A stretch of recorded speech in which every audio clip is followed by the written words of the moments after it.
Hello all நான் already வீடியோவில் சொல்லியிருந்தேன் ஸ்ருதிகா இல்லாத வீடு வந்து எப்படி இருக்குன்னா லான்லியாக இருக்குது, எந்த சத்தமுமே இல்லை அப்படின்னு சொல்லிட்டு இருந்தேன்.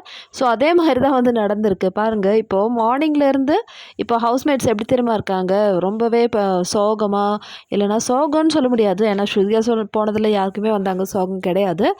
ரொம்பவே லேசியாக படுத்து தூங்கிட்டு இருக்காங்க, ஆளுக்கு ஆளுக்கு ஒவ்வொரு பொசிஷனில் படுத்து தூங்கிட்டு இருக்காங்க. இதெல்லாம் பார்க்கும்போது இது ஃபினாலைக்கு ஒரு வாரம் தான் இருக்குது. இந்த ஒரு கண்டஸ்டன்ட் போனதுக்கே வந்து இவங்க இப்படி வந்து சோர்ந்துட்டாங்களே.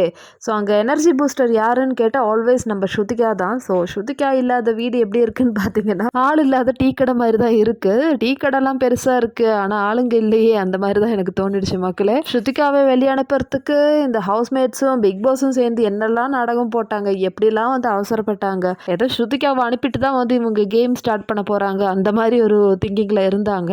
ஆனால் இப்போ என்ன ஆயிடுச்சுன்னு பாருங்கள், எல்லாரும் ஒவ்வொரு பொசிஷனில் வந்து செட்டில் ஆகிட்டாங்க. நம்ம ஆல்ரெடி டிஸ்கஸ் பண்ண மாதிரி ஸ்ருதிகாவோட அருமை வந்து இருக்கும்போது தெரியாது, சச் அன் என்டர்டெய்னருங்க. ஸோ எல்லாருக்கிட்டையும் வந்து கலகலன்னு பேசிட்டு இருப்பாங்க. ஸோ அவங்க இருக்கும்போது யாருமே வந்து சோர்வாக இருக்க விட மாட்டாங்க. அந்த மாதிரி ஒரு தங்கமான கண்டஸ்டண்ட்டை தான் வந்து இந்த பிக் பாஸ் இப்போ இழந்திருக்கு.